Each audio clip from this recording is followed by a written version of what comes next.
இன்னைக்கு லூக்கா 19வது அதிகாரம் முதல் வசனத்துலேருந்து பார்க்கலாம். நம்ம இது வரைக்கும் பார்த்ததுல வந்து லூக்கா 9வது அதிகாரத்தில் வந்து இயேசு கிறிஸ்து எருசலேமுக்கு கிளம்புகிறத நம்ம வந்து பார்க்குறோம். லூக்கா 9:51 நம்ம பார்க்குறோம். பின்பு அவர் எடுத்துக்கொள்ளப்படும் நாட்கள் சமீபித்த போது அவர் எருசலேமுக்கு போக தமது முகத்தை திருப்பி அப்படின்னு சொல்லி. ஸோ இங்கேருந்து வந்து அவருடைய பயணம் வந்து ஆரம்பிச்சிருக்கிறத நம்ம பார்க்குறோம். இங்கேருந்து அவர் ஆரம்பித்து அவர் வந்து லூக்கா அப்படியே வரிசையாக எழுதிட்டு வரதை நம்ம வந்து பார்க்குறோம். எருசலேமுக்கு எதுக்கு போகிறாரு அப்படின்னா, அவர் எடுத்துக்கொள்ளப்படும் நாட்கள் சமீபித்த போது அப்படின்னு சொன்னால் அவருடைய மிஷன் வந்து எருசலேமில் தான் ஃபுல்ஃபில் ஆக போகுது. ஸோ அதுக்கு நேராக அவர் வந்து ட்ராவல் பண்ண ஆரம்பிக்கிறாரு. ஸோ அந்த ட்ராவல் நரேட்டிவ் தான் நம்ம லூக்கா 9:51 ஆரம்பித்து இப்போ லூக்கா 19வது அதிகாரத்துக்கு வரும்போது தான் இயேசு கிறிஸ்து வந்து எருசலேமுக்குள்ளே பிரவேசிக்க போகிறார். அவர் எரிகோவில் பிரவேசித்து அதன் வழியாக நடந்து போகையில் 18வது அதிகாரத்தில் ஏற்கனவே வந்து அவர் எரிகோவுக்கு சமீபமாக வருகிறாரு. அங்கே ஒரு குருடனை வந்து சுஸ்தமாக்குறாரு அப்படின்னு சொல்லி பார்க்குறோம். அப்போது எரிகோவில் இப்போ பிரவேசித்தாச்சு. எரிகோவில் பிரவேசித்து அதன் வழியாக அவர் நடந்து போகையில் ஆயக்காரருக்கு தலைவனும் ஐஸ்வர்யவானுமாக இருந்த சகிவு எனப்பட்ட ஒரு மனுஷன் இருந்தான். ஏசு எப்படிப்பட்டவரோ என்று அவரை பார்க்க வகை தேடினான். அவன் குள்ளனாய் இருந்தபடியால் ஜனக்கூட்டத்தில் அவரை காணக்கூடாமல் அவர் போகும் வழியில் முன்னாக ஓடி அவரை பார்க்கும்படி ஒரு காட்டுத்தி மரத்தில் ஏறினான். இதுவும் நம்ம வந்து நிறைய தடவை பிரசங்கங்கள்லாம் வந்து நம்ம கேட்டிருப்போம். இப்போ சகியு அப்படிங்கிறவரை ஆயக்காரர் அப்படின்னு சொல்லும்போது நம்ம ஏற்கனவே நம்மளுக்கு தெரியும். ஆயக்காரரை வந்து எப்படி பார்ப்பாங்க யூதர்கள் அப்படின்னு சொன்னால் ட்ரேட்டர்ஸ் அப்படி பார்ப்பாங்க. அவங்களுடைய சொசைட்டியிலேருந்து அவங்கள ஒதுக்கி வைக்கிற மாதிரி, அவங்கள விருப்பப்பட மாட்டாங்க யூதர்கள்.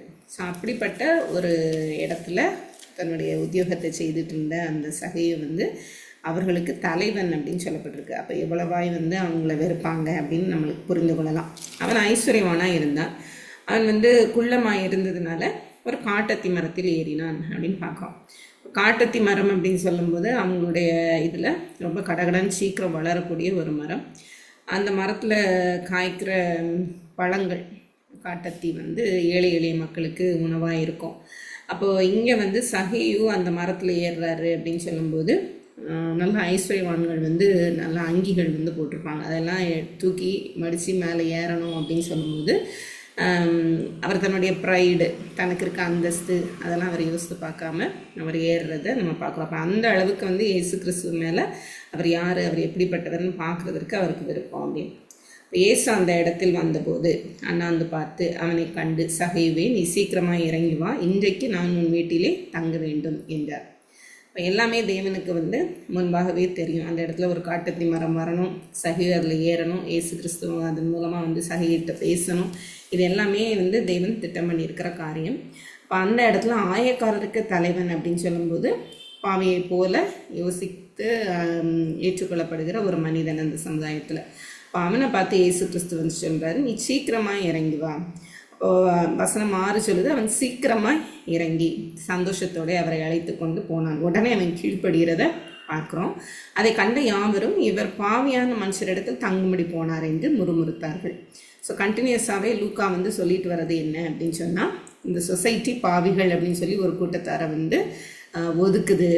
ஆனால் இயேசு கிறிஸ்து தேவன் வந்து எல்லாருக்கும் தன்னுடைய அன்பை வெளிப்படுத்துகிறார், எல்லாரையும் தம்மிடமாய் சேர்த்துக்கொள்ள சித்தமுள்ளவராக இருக்கிறார் அப்படின்னு சொல்லி தான் லூக்கா சொல்லிகிட்டே வர்றாரு. நம்ம லூக்காவோட தீமே நம்ம வந்து பார்த்துருக்குறோம். யூதர்கள் மாத்திரம் அல்ல, எல்லாருக்கும் முழு ஜனத்திற்கும் வந்து தேவன் அந்த அழைப்பை கொடுக்கிறார். எல்லாருமே அவரிடத்துல வரலாம் அப்படிங்கிறது தான் லூக்கா காமிச்சிட்டே வர்றாரு. ஸோ அதுதான் இங்கேயும் நம்ம பார்க்குறோம். அப்போ சகையு நின்று, இங்கிலீஷில் எப்படி கொடுத்துருக்குன்னா ஹி ஸ்டுட் அப் அப்படின்னு சொல்லி. அப்போ எழுந்து நின்று கர்த்தரை நோக்கி, ஆண்டவரே என் ஆஸ்திகளில் பாதிய ஏழைகளுக்கு கொடுக்கிறேன். நான் ஒருவனிடத்தில் எதையாகிலும் அநியாயமாய் வாங்கினது உண்டானால் நாலத்தனையாக திரும்ப செலுத்துகிறேன் என்றான். இப்போ யாருமே அவன்கிட்ட வந்து சொல்லலை.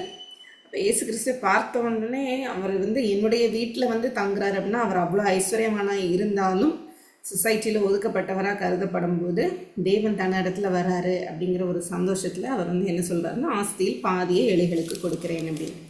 அப்போ இதுக்கு முந்தின அதிகாரத்தில் நம்ம வந்து பார்த்தோம், அங்கே தலைவன் ஒருவன் வந்தான் அப்படின்னு சொல்லிட்டு 18வது அதிகாரம் 18வது வசனத்தில் தலைவன் ஒருவன் அவரை நோக்கி, நல்ல போதகரை, நித்திய ஜீவனை சுதந்திரித்துக் கொள்வதற்கு நான் என்ன செய்ய வேண்டும்? அப்போ அவரிடத்துல ஒரு குறை உண்டு அப்படின்னு சொல்லி இயேசு கிறிஸ்து சொல்கிறாரு.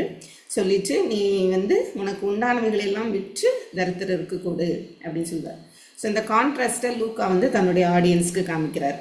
எப்படி வந்து அங்கே ஒருவன் தலைவன் தான், அவன் வந்து நித்திய ஜீவனை சுதந்திரித்துக் கொள்வதற்கு என்ன செய்ய வேண்டும்னு கேட்கும் போதே அவன் மைண்டில் நான் எல்லாமே ஃபாலோ பண்ணுறேன் அப்படிங்கிற ஒன்று. அப்போ அவனிடத்துல இருந்த குறையை தேவன் வந்து ஒரு குறை தான், ஆனால் அதுதான் வந்து தடையாக இருக்கிறது அப்படின்னு காமிக்கும் போது ஏற்றுக்கொள்ள முடியல. இங்கே வந்து இயேசு கிறிஸ்து சொல்வதற்கு முன்பதாகவே சகேயு என்ன பண்ணுறாரு அப்படின்னா, நித்திய ஜீவனுக்கு ஏற்ற காரியத்தை செய்கிறத நம்ம வந்து பார்க்கோம். இயேசு அவனை நோக்கி, இன்றைக்கு இந்த வீட்டுக்கு ரட்சிப்பு வந்தது, அதாவது நித்திய ஜீவன் அவனுக்கு வந்து கொடுக்கப்படுகிறது, இவனும் ஆபிரகாமுக்கு குமாரனாக இருக்கிறானே அப்படின்னு சொல்லும்போது அந்த ஆபிரகாமுடைய சுதந்திரம் உனக்கும் உண்டு அப்படிங்கிறத அவர் வந்து சொல்கிறார். இழந்து போனதை தேடவும் ரட்சிக்கவுமே மனுஷகுமாரன் வந்திருக்கிறார் என்றார். அப்போ இழந்து போனதை தேடவும் ரட்சிக்கவுமே அப்படின்னு சொல்லும்போது இந்த இடத்துல பாவி என்று கருதப்படுகிற சகேயு, அதே போல் இந்த உலகத்தில் எத்தனையோ பேர் வந்து எல்லாருமே, உலகத்தில் எல்லா மனுக்குலமுமே வந்து பாவிகள், தேவனிடத்துலேருந்து விழுந்து போனவர்கள். ஆனால் எல்லாரையும் வந்து தேடவும் ரட்சிக்கவும் அப்படின்னு சொல்லும்போது இந்த இடத்துல நம்ம சகேயுவை பார்க்குறோம். இவர் எப்படிப்பட்டவரோ என்று அவரை பார்க்க வகை தேடினான், ஏதாவது ஒரு இது கிடைச்சிடாதான்னு சொல்லிட்டு தான் கடைசியில் அந்த காட்டத்தி மரத்தில் ஏறதை நம்ம பார்க்குறோம். அப்போது தேவனிடத்தில் ஒரு வாஞ்சை, தேவன் யார் என்று அறிந்து கொள்ளுகிறவர்களுக்கு தேவன் வந்து தன்னை வெளிப்படுத்துகிறார். அவர்கள் இவைகளை கேட்டுக்கொண்டிருக்கையில் 11 26 வரைக்கும் ஒரு பகுதி, ஒரு ஓமையை வந்து அவர் சொல்கிறார். ஸோ 1-10 நம்ம சகேயனுடைய இன்சிடென்ட் பார்க்குறோம். அடுத்து 11 26 வரைக்கும் வந்து ஒரு ஓமையை சொல்கிறார். என்ன ஓமை அப்படின்னா, அவர்கள் இவைகளை கேட்டுக்கொண்டிருக்கையில், எல்லாரும் அதை கேட்டுட்ருக்குறாங்க. அப்போது அவர் எருசலேமுக்கு சமீபித்திருந்தபடியினாலும் தேவனுடைய ராஜ்யம் சீக்கிரமாய் வெளிப்படும் என்று அவர்கள் நினைத்தபடியினாலும் அவர் ஒரு ஓமையை சொன்னார்.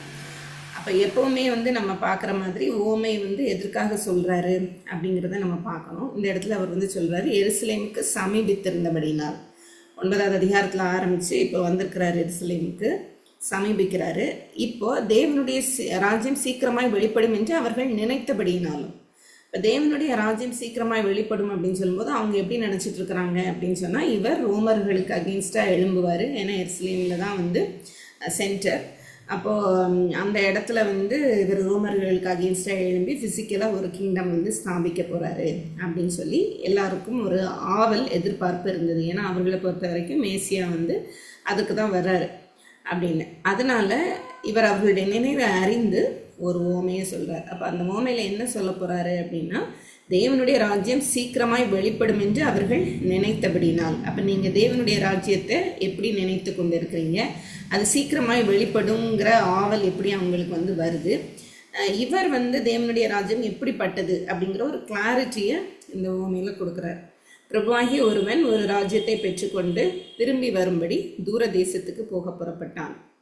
புறப்படும்போது அவன் தன் ஊழியக்காரரில் 10 பேரை அழைத்து அவர்களிடத்தில் 10 ராத்தல் திரவியங்களை கொடுத்து, நான் திரும்பி வருமளவும் இதை கொண்டு வியாபாரம் பண்ணுங்கள் என்று சொன்னான். அவனுடைய ஊரார் அவனை பகைத்து, இவன் எங்கள் மேல் ராஜாவாக இருக்கிறது எங்களுக்கு மனதில்லை என்று சொல்லும்படி அவன் பின்னே ஸ்தானாபதிகளை அனுப்பினார்கள். அவன் ராஜ்யத்தை பெற்றுக்கொண்டு திரும்பி வந்தபோது தன்னிடத்தில் திரவியம் வாங்கி இருந்த அந்த ஊழியக்காரரில் அவனவன் வியாபாரம் பண்ணி சம்பாதித்தது இவ்வளவென்று அறியும்படி அவர்களை தன்னிடத்தில் அழைத்து வர சொன்னான். இதில் நம்ம பார்க்குறோம், ஒரு பிரபு இருக்கிறார்.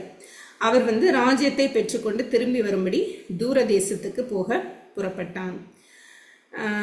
அப்படி புறப்படும் போது தன்னுடைய ஊழியக்காரருக்கு வந்து 10 பேரை அழைத்து அவங்களிடத்துல 10 ராத்தல் திரவியம் அப்படிங்கிறது ஒரு 3 மாத சம்பளம் அவர்களுடைய காலகட்டத்தில். அப்போ அந்த சம்பளத்தை கொடுத்து, நான் திரும்பி வரும் அளவும் இதை கொண்டு வியாபாரம் பண்ணுங்கள், இதை வச்சு நீங்கள் வியாபாரம் பண்ணுங்கள், நீங்கள் சம்பாதிக்க ஆரம்பிங்க அப்படின்னு சொல்லிட்டு அவர் கொடுத்துட்டு போகிறத பார்க்குறோம். இப்போ இந்த இடத்துல நம்ம பார்க்கலாம், 2 விதமாக இதை வந்து சொல்கிறாங்க, 3 விதமாக ஆக்சுவலாக சொல்கிறாங்க. எப்படி அப்படின்னா, ஒரு ராஜ்யத்தை பெற்றுக்கொண்டு திரும்ப வரும்படி தூர தேசத்துக்கு போக புறப்பட்டது யார் அப்படின்னா இயேசு கிறிஸ்து அப்படின்னு பார்க்குறோம். தூர தேசம் அப்படின்னு சொல்லும்போது அவர் பரத்துக்கு ஏறி அப்புறம் திரும்ப வரப்போகிறார், அந்த 2ஆம் வருகை, அதையும் குறிக்கிறது.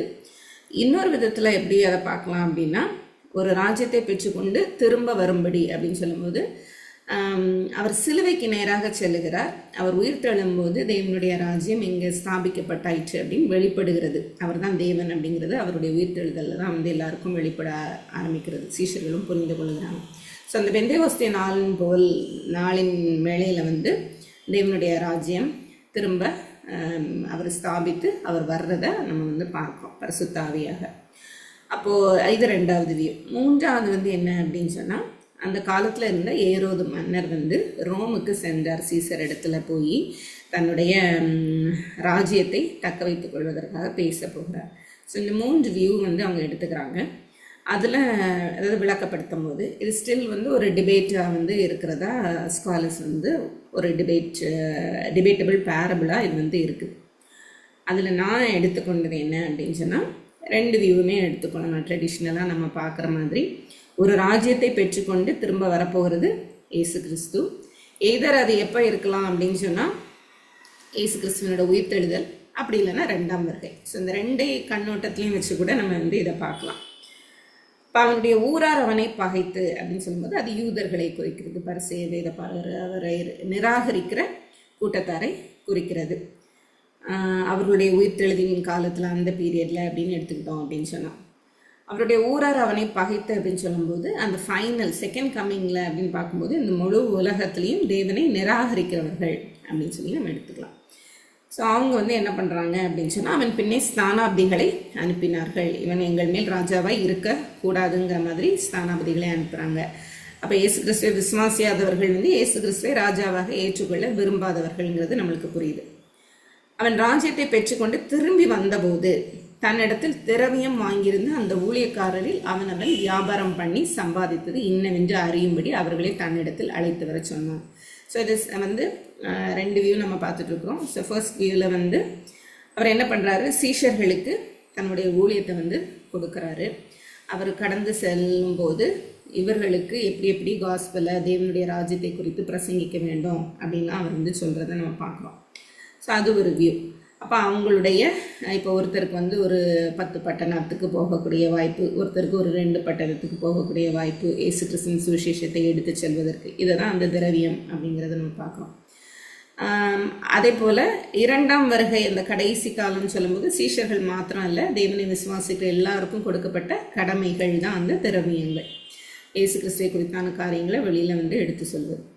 இப்போ அப்பொழுது முன்தினவன் வந்து, ஆண்டவனே உம்முடைய ராத்தலில் 10 ராத்தல் ஆதாயம் கிடைத்தது, ஸோ வியாபாரம் பண்ணுங்கள் அப்படின்னு சொல்லிட்டாரு திரவியங்களை கொடுத்து. அப்போ நம்ம இடத்துல கொஞ்சம் ஒப்பு கொடுத்து இதை நீங்கள் செய்யுங்க அப்படின்னு சொல்லி நம்மளுக்கு சொல்லியிருக்கிறாரு. சீஷர்களுக்கும் கொடுத்து தேவனுடைய ராஜ்யத்தை ஸ்ப்ரெட் பண்ணுங்க அப்படின்னு சொல்லியிருக்கிறாரு. ஸோ அதில் வந்து நம்ம பார்க்குறோம், முதல்ல நல்லது உத்தம ஊழியக்காரனே நீ கொஞ்சத்தில் உள்ளவனாக இருந்தபடியால் 10 பட்டணங்களுக்கு அதிகாரியரு அப்படின்னு சொல்லி அவர் வந்து சொல்கிறார். அடுத்து 2ஆம் ஊழியக்காரன் வர்றார். இப்போ 2ஆம் ஊழியக்காரன் வந்து அவர் வந்து என்ன சொல்கிறாரு அப்படின்னு சொன்னால், ஆண்டவனே உங்களுடைய ராத்தலில் 5 ராத்தல் ஆதாயம் கிடைத்தது. ஸோ அவனுக்கு எவ்வளோ முடிந்ததோ அது. 3வது ஒருவன் வந்து வருகிறாரு, ஆண்டவரே இது உங்களுடைய ராத்தல், இதை ஒரு சீலையிலே வைத்திருந்தேன், வியாபாரம் பண்ணுங்கள் அப்படின்னு சொல்லி தேவன் சொன்ன கட்டளையை இவர் வந்து கீழ்ப்படியலை அப்படிங்கிறது நம்ம பார்க்குறோம். நீர் வைக்காததை எடுக்கிறவரும் விதைக்காததை அறுக்கிறவருமான கடினமுள்ள மனுஷன் என்று அறிந்து உமக்கு பயந்திருந்தேன்.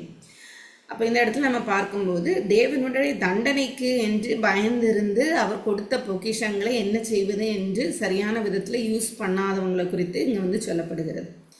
அப்போ ஏற்கனவே நிராகரித்த குரூப் ஒன்று இருக்குது, இவர் எங்களுக்கு ராஜாவாக இருக்க வேண்டாம் அப்படின்னு சொல்லி தாங்களே ஆக்கினை தீர்ப்புக்குள்ளாக தீர்த்து கொண்ட ஒரு கூட்டம் இருக்குது. இன்னொரு கூட்டம் என்ன அப்படின்னு சொன்னால், தேவனுடைய ராஜ்யத்தை குறித்து அறிந்தோம், காஸ்பல் பற்றி எல்லாம் கேட்டோம், அதனுடைய சரியான புரிதல் என்ன அப்படின்னு தெரியாமல் தங்களை விசுவாசிகள் என்று எண்ணிக்கொண்டிருக்கிற ஒரு கூட்டம். அதுதான் இந்த 3வது மனிதன். அப்போ அவர் வந்து என்ன சொல்கிறாரு அப்படின்னு சொன்னால், அதற்கு அவன், பொல்லாத ஊழியக்காரனே உன் வாய் சொல்லை கொண்டே உன்னை நியாயம் தீர்க்கிறேன். நான் வைக்காததை எடுக்கிறவனும் விதைக்காததை அறுக்கிறவனுமான கடினமுள்ள மனுஷன் அப்படின்னு சொல்லி அறிந்திருந்தாயே, பின்ன ஏன் நீ என் திரவியத்தை காசு கடையில் வைக்கவில்லை? வைத்திருந்தால் நான் வரும்போது அதை வட்டியோடு வர பெற்று கொண்டிருப்பேனே என்று சொல்லி சமீபமாய் நிற்கிறவர்களை நோக்கி அந்த ராத்தலை அவன் கையிலிருந்து எடுத்து 10 ராத்தல் உள்ளவனுக்கு கொடுங்கள் என்றான். அதற்கு அவர்கள், ஆண்டவனே அவனுக்கு 10 ராத்தல் இருக்கிறதே என்றார்கள். அதற்கு அவன், உள்ளவன் எவனோ அவனுக்கு கொடுக்கப்படும், இல்லாதவனிடத்தில் உள்ளதும் எடுத்துக்கொள்ளப்படும் என்று உங்களுக்கு சொல்கிறேன். அப்போ இந்த இடத்துல வந்து நம்ம பார்க்குறோம், முதல்ல அந்த 3வது மனிதன் வந்து என்ன பண்ணுறாரு அப்படின்னு சொன்னால், தேவனுடைய கட்டளைக்கு கீழ்ப்படியலை.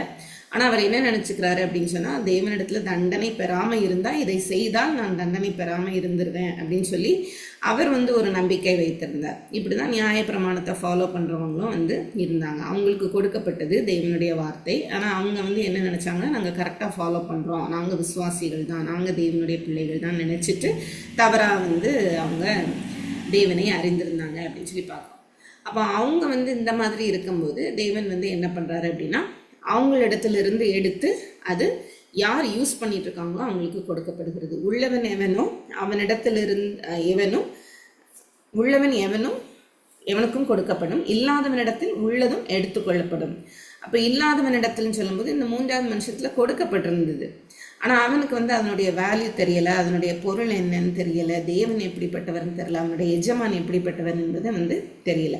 ஸோ இல்லாதவன் அவனுக்கு இருக்குது தான், ஆனால் இருந்தும் யூஸ் இல்லை. அதனால தான் இல்லாதவனிடத்தில் உள்ளதும் எடுத்துக்கொள்ளப்படும். ஸோ அவன்கிட்ட ஒரு காரியம் கொடுக்கப்பட்டிருக்கிறது, ஆனால் அது ஒரு யூஸ் இல்லாமல் போயிடுச்சு. அதனால் அவனிடத்துலேருந்து எடுத்து யார் யூஸ் பண்ணுறாங்களோ அவங்களுக்கு கொடுக்குறாங்கன்னு சொல்லி சொல்லும்போது நம்மளுக்கு தெரியும், யூதர்கள் இயேசு கிறிஸ்துவை நிராகரித்தாங்க, அது புறஜாதிகளுக்கு சுவிசேஷம் வந்ததை நம்ம வந்து அறிவோம். ஸோ இந்த ஒரு கண்ணோட்டத்தில் இந்த ஓமையை வந்து அவர் சொல்லும்போது என்ன சொல்கிறாரு, தேவனுடைய ராஜ்யம் வந்து எதை குறித்தது அப்படின்னா, தேவனுடைய வார்த்தையை, மேசியாவை வெளிப்படுத்துவதற்கான ஊழியத்தை குறித்தது. அது நீங்கள் நினைக்கிற மாதிரி இப்போ நான் எருசலேமுக்குள்ளே நுழைஞ்சோடனே ரோமர்கள் எல்லாம் வந்து நான் அடித்து நான் ஒரு ராஜாவாக நிற்க போகிறேன் அப்படிங்கிற ஒரு காரியம் இல்லை. அது ஒரு ஸ்லோ ப்ராசஸ். அவர் தூர தேசத்துக்கு போகும்போது கொடுத்துட்டு போகிறாரு, அதை வியாபாரம் பண்ணணும், ஒரு ப்ராசஸ் அங்கே நடக்கணும், அதன் மூலமாக கிடைக்கிற காரியங்கள்னால ரிவார்டு கிடைக்குது. அதை ஒழுங்காக யூஸ் பண்ணாதவங்களுக்கு ஒரு பனிஷ்மெண்ட் கிடைக்கிறது வந்து நம்ம பார்க்கணும். ஸோ இதுதான் தேவனுடைய ராஜ்யம். அப்போ நான் எருசலேமுக்கு சமீபமாய் நான் வரேன் அப்படின்னா, நான் சிலுவைக்கு நேராக கடந்து செல்ல போகிறேன். ஸோ நான் வந்து உயிர்த்தெழ போகிறேன். நான் உயிர்த்தெழுந்ததுக்கப்புறம் பரிசுத்த ஆவியானவர் உங்களுக்கு கொடுக்கப்படுவார். அப்போ உங்களுடைய திரவியங்களுக்கு ஏற்ற மாதிரி நீங்கள் வந்து என்ன பண்ணுவீங்க, அவங்கவுங்களுக்கு கொடுத்த ஊழியத்திற்கு ஏற்ற விதமாய் நீங்கள் உங்களோட மிஷனை செய்து அநேக ஆத்துமாக்களை நீங்கள் கொண்டு வருவீங்க. நீங்கள் அப்படி கொண்டு வரும்போது தேவனுடைய ராஜ்யம் விரிவடையும். ஸோ தேவனுடைய ராஜ்யம் வந்து விரிந்து கொண்டே பரம்பி வந்து கொண்டே தான் இருக்கும் அப்படிங்கிறத அவர் சொல்கிறார். அதுக்கப்புறம் அவர் வந்து என்ன சொல்கிறாருன்னா, அன்றியும் தங்கள் மேல் நான் ராஜாவாகிறதற்கு மனதில்லாது இருக்கிறவர்களாகி என்னுடைய சத்துருக்களை இங்கே கொண்டு வந்து எனக்கு முன்பாக வெட்டி போடுங்கள் என்று சொன்னான். இப்போ இது வந்து 2ஆம் வருகையிலையும் நடக்க போகிறது. அவரை விசுவாசியாதவர்களுக்கு தேவன் நித்திய ஆக்கினையை வந்து தண்டனையாக கொடுக்கறத நம்ம பார்க்குறோம். தேவனோட அவங்க இருக்க முடியாது, அது பெரிய தண்டனை. அதுக்கப்புறம் நம்ம வந்து 70வது ஏடியிலையும் நம்ம பார்க்குறோம், தேவனை நிராகரித்தவர்கள் யூதர்கள் முற்றிலுமாய் வந்து அழிக்கப்பட்டு போகிறத நம்ம பார்க்கணும். இப்போ இதில் கூட நம்ம பார்க்கும்போது முடிவில் எருசலேம் எப்படி வந்து அழிக்கப்படுங்கிறது மாதிரி தான் அவர் முடிக்கிறார். அப்போ இந்த ஓமையை நம்ம எப்படி எடுத்துக்கலாம் அப்படின்னு சொன்னால், என்னை பொறுத்த வரைக்கும் நான் இதை எப்படி எடுத்துக்கிறேன் அப்படின்னு சொன்னால், தூர தேசத்துக்கு போகிறவர் வந்து இயேசு அப்படிங்கிறது, தூர தேசங்கிறது இந்த சிலுவை பாடுகள், அதுக்கப்புறம் வந்து மரணம், உயிர்த்தெழுதல், அந்த அவருடைய லாஸ்ட் மிஷனுக்கு அவர் போகிறாரு. போகும்போது சீஷர்களுக்கு எல்லாவற்றையும் அவர் வந்து கற்றுக் கொடுத்துட்டு வந்து போகிறாரு. அப்போ திரும்பி அவர் வரும்போது அவர் வந்து கணக்கு கேட்குறவராக இருக்கிறாரு. அந்த நேரத்தில் அவனவன் கிரியைக்கு தக்க பலன் வந்து அவனவனுக்கு கிடைக்கும் அப்படிங்கிறது தான் இந்த ஓமையில் நம்ம கற்றுக்குவோம். அப்புறம் 28லேருந்து நம்ம பார்ப்போம், அவர் எருசலேமுக்கு உள்ளே வரப்போகிறார். ஸோ எருசலேமுக்குள்ளே வரும்போது மேசியா எருசலேமுக்குள்ளே வரும்போது இப்படி வருவாருன்னு தீர்க்கதரிசிகள் சொல்கிறாங்க. அதெல்லாம் நிறைவேற்றும் வண்ணமாய் அவர் காரியங்களை செய்கிறாரு. அப்போ ஒவ்வொரு காரியமும் அவர் செய்யும் போதும் தன்னை வெளிப்படுத்துகிறார், நான் தான் மேசியா, நான் தான் நீங்கள் எதிர்பார்த்துருக்கிற தேவன் அப்படிங்கிறத அவர் காமிச்சிட்டு வர்றார். இவர்களை அவர் சொன்ன பின்பு எருசலேமுக்கு புறப்பட்டு முந்தி நடந்து போனார். அவர் ஒலிவ மலை எண்ணப்பட்ட மலையின் அருகே பெத்பகே பெத்தானியா என்னும் ஊருக்கு சமீபித்த போது தம்முடைய சீஷர்கள் 2 பேரை நோக்கி. ஸோ இந்த பட்டணம் வந்து அந்த எருசலேம் என்ட்ரன்ஸில் இருக்கிறது. ஒலிவமலை அப்படிங்கிறது வந்து நம்மளுக்கு பைபிளில் 2-3 இடங்களில் வருது. கடைசி காலத்தில் எப்படி இருக்கும், 2 சாமுவேல் 15:30 வந்து நம்ம பார்க்குறோம். அப்சலோமுக்காக வந்து தாவீது அழுதுட்டு போகிற இடம் வந்து இந்த இடம் தான் அப்படின்னு நம்ம பார்க்குறோம். அதே போல் சகரியா 14:4, எசேக்கியேல் 11:23 இதிலெல்லாம் நம்ம பார்க்கும்போது எப்படி மேசியா வந்து வருவார் அந்த ஒலிவ மலை வழியா அப்படிங்கிறத வந்து சக்கரியா 14:4 எசேக்கியேல் 11:23 பார்க்குறோம். ஒலிவ மலை என்னப்பட்ட மலையின் அருகே அவர் வர்றது, அதாவது மேசியா வரப்போகிறாரு அப்படிங்கிற தீர்க்க தரிசனம் நிறைவேறும்படியே அவர் வர்றார். ஸோ பெத்பகே பெத்தானியாங்கிறது சின்ன கிராமங்கள். யாராவது இப்படி ராஜா ஆகிறவங்க இந்த வழியாக வரும்போது அந்த சிட்டி ரொம்ப பரபரப்பாக இருக்கும். அப்படி இருக்கிறது. இப்போ பெத்பகே அப்படின்னா ஹவுஸ் ஆஃப் அன்ரைட் ஃபிக்ஸ் அப்படின்னு சொல்கிறாங்க. பெத்தானி அப்படின்னு சொன்னால் ஹவுஸ் ஆஃப் அஃப்ளிக்ஷன் இல்லை பாவர்ட்டி அப்படின்னா ஒரு சிறு கிராமம், ஒரு ஏழ்மை நிலையில் இருக்கிற கிராமங்கள். ஸோ அந்த கிராமத்தை கடந்து ராஜாவாகிய இயேசு கிறிஸ்து வருகிறாரு. அப்படி வரும்போது அவர் சீஷரில் 2 பேரை நோக்கி, உங்களுக்கு எதிரே இருக்கிற கிராமத்துக்கு போங்கள், அதிலே பிரவேசிக்கும் போது மனுஷரில் ஒருவனும் ஒரு காலம் ஏறிராத கழுதை குட்டியை கட்டியிருக்க காண்பீர்கள், அதை அவிழ்த்து கொண்டு வாருங்கள். அதை ஏன் அவிழ்க்கிறீர்கள் என்று யாராவது உங்களிடத்தில் கேட்டால் அது ஆண்டவருக்கு வேண்டும் என்று சொல்லுங்கள் என்றார். அனுப்பப்பட்டவர்கள் போய் தங்களுக்கு அவர் சொன்னபடியே கண்டார்கள். அப்போ அனுப்பப்பட்டவர்கள் அப்படின்னா அப்போஸ்தலர்கள் அப்படிங்கிறதுக்கு மீனிங் அனுப்பப்பட்டவர்கள். அப்போ சீஷர்கள் 2 பேரை அவர் அனுப்புறதை நம்ம பார்க்குறோம். அவர் அவர்கள் போய் ஒரு காலம் ஏறிராத கழுதை குட்டி அதில் அவர் வரார். நம்ம அதை சகரியாவில் நம்ம பார்க்குறோம். சகரியா 9ஆம் அதிகாரம் 9ஆவது வசனத்தில் அவர் இப்படி வருவார் அப்படிங்கிறத நம்ம பார்க்குறோம். இப்போ ஆண்டவருக்கு வேண்டும் அப்படின்னு சொல்லும்போது கிரேக்க மொழியில் அந்த கழுதை குட்டியினுடைய ஆண்டவர் அவருக்கு வேண்டும் அப்படிங்கிற அர்த்தத்தில் கொடுக்கப்பட்டிருக்கு. ஆனால் லூக்கா இதை எழுதும்போது எப்படி எழுதுறாரு அப்படின்னு சொன்னால், அவர் தன்னுடைய அத்தாரிட்டி இது வரைக்கும் யாரும் அதில் ஏறல. இப்போது ஒரு ராஜா அப்படின்னு சொன்னால் அவர் எந்த இடத்துல வேணாலும் யார் இடத்துல வேணாலும் குடிமக்கள்கிட்ட இருந்து அவர் வாங்க முடியும். ஸோ அந்த ஒரு அத்தாரிட்டியை இந்த இடத்துல இயேசு கிறிஸ்து காமிக்கும் போது அவர் தான் ராஜா அப்படிங்கிறத லூக்கா நம்மளுக்கு காண்பிக்கிறார். அப்போ அது ஆண்டவருக்கு வேண்டும் என்று சொல்லி அதை இயேசுவின் இடத்தில் கொண்டு தங்கள் வஸ்திரங்களை அதன் மேல் போட்டு இயேசுவை அதன் மேல் ஏற்றினார்கள். அவர் போகையில் அவர்கள் தங்கள் வஸ்திரங்களை வழியிலே விரித்தார்கள். நம்ம 2 ராஜாக்கள் 9:13 யெகூன்னு ஒரு ராஜா இருக்கிறார். அவர் இப்படி தான் அவர் வரும்போது வஸ்திரங்கள்லாம் போட்டு அவரை வரவேற்கிறாங்க. இந்த வஸ்திரங்களை போட்டு வரவேற்கிறதுங்கிறது எதை குறிக்குது அப்படின்னு சொன்னால், உங்களுடைய கால்களுக்கு அடியில் நாங்கள் உங்களுடைய அதிகாரத்துக்கு கீழே தான் நாங்கள் இருக்கிறோம் அப்படின்னு காண்பிக்கிறதுக்கு தான் இந்த வஸ்திரங்கள் எல்லாம் அவங்க எடுத்து போடுறாங்க. அதுக்கப்புறம் ஒலிவ மலையில் அடிவாரத்துக்கு சமீபமாய் வருகையில் திரளான கூட்டமாகிய சீஷர் எல்லாரும் தாங்கள் கண்டு சகல அற்புதங்களையும் குறித்து சந்தோஷப்பட்டு, இப்போ நிறைய கலிலேய மக்கள்லாம் வராங்க, நிறைய அற்புதங்கள் இயேசு கிறிஸ்து பண்ணியிருக்கிறாரு. விசேஷமாக லாசருவை எழுப்பினதை பார்த்துருப்பாங்க நிறைய பேர். ஸோ எல்லாரும் வராங்க. அவங்க எல்லாம் கர்த்தருடைய நாமத்தினாலே வருகிற ராஜா ஸ்தோத்திரிக்கப்பட்டவர், பரலோகத்திலே சமாதானமும் உன்னதத்திலே மகிமையும் உண்டாவதாக என்று மிகுந்த சத்தத்தோட தேவனை புகழ்ந்தார்கள். அப்போ இது எங்கே இருக்குது அப்படின்னா சங்கீதம் 118 இருக்குது. இந்த சங்கீதம் 118 அப்படிங்கிறது ஒரு தேங்க்ஸ் கிவிங் சாங். இந்த சாங் எப்போவுமே அவங்க பாடுறது உண்டு. எப்படி எகிப்திலிருந்து தேவன் அந்த பஸ்காவை ஆசரித்து அவங்க வெளியில் கிளம்பி வந்தாங்களோ, ஒரு விடுதலை பெற்றுக்கொண்டாங்களோ, அதை நினைவு கூர்ந்து பாடுகிற ஒரு சங்கீதம் தான் சங்கீதம் 118.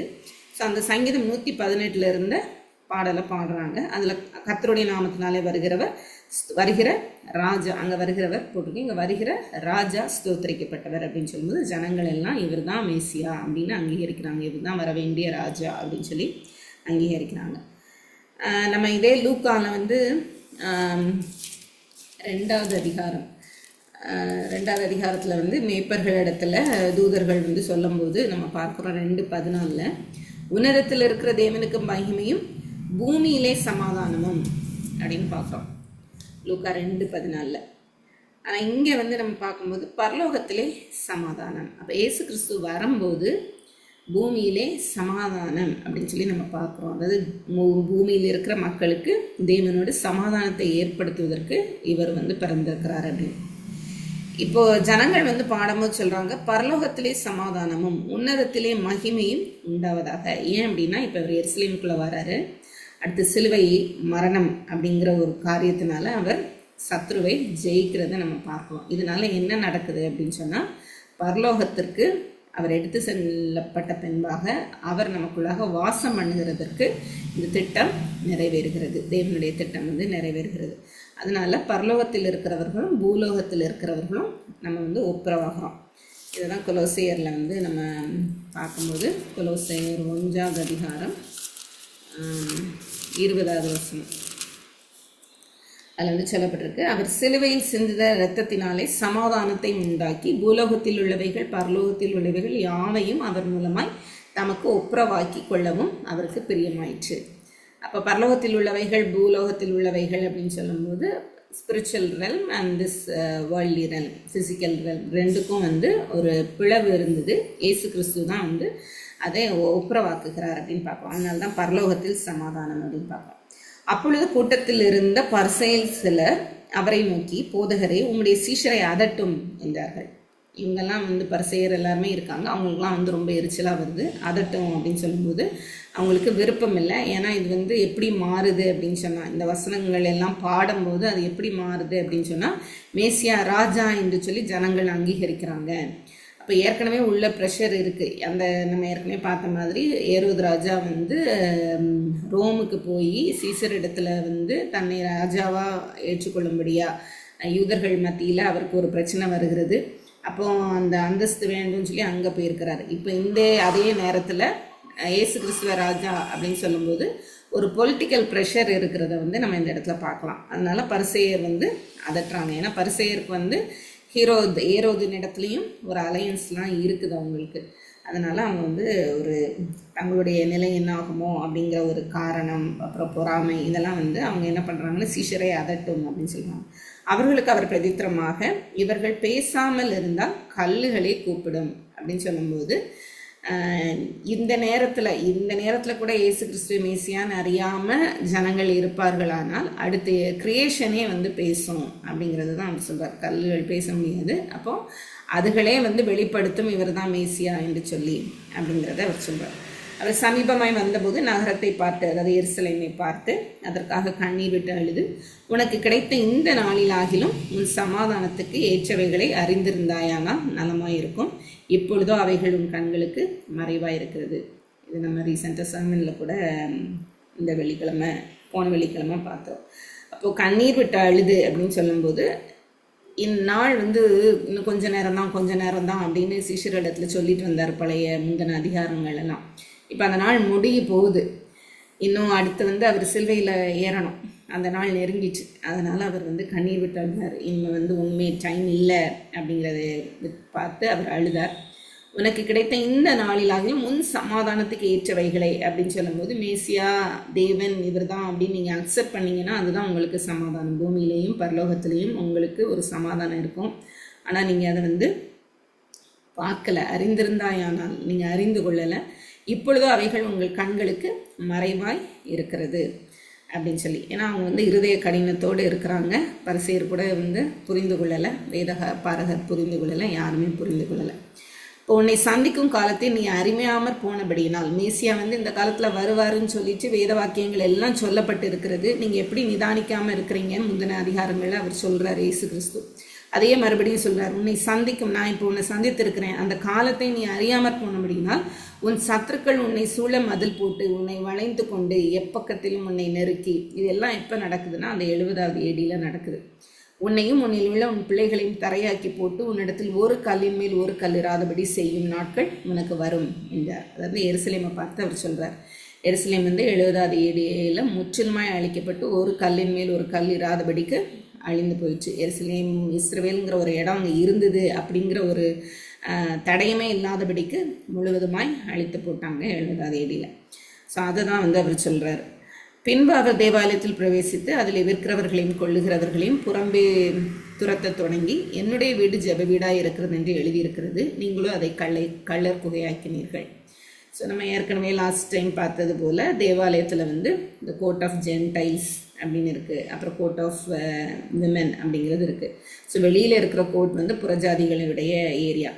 அந்த ஏரியாவில் தான் இவங்க என்ன பண்ணியிருக்கிறாங்கன்னா பலி செலுத்துறதுக்கெல்லாம் வந்து வியாபாரம் பண்ணிகிட்ருக்குறாங்க. வெளியிலேருந்து காசு எடுத்துகிட்டு வந்து இல்லை தானியங்களை எடுத்துகிட்டு வந்து கொடுத்து இங்கேருந்து ஆடு பலி செலுத்துவதற்கான மிருகங்களை வாங்கி கொண்டு உள்ளே போய் பலி செலுத்துவாங்க.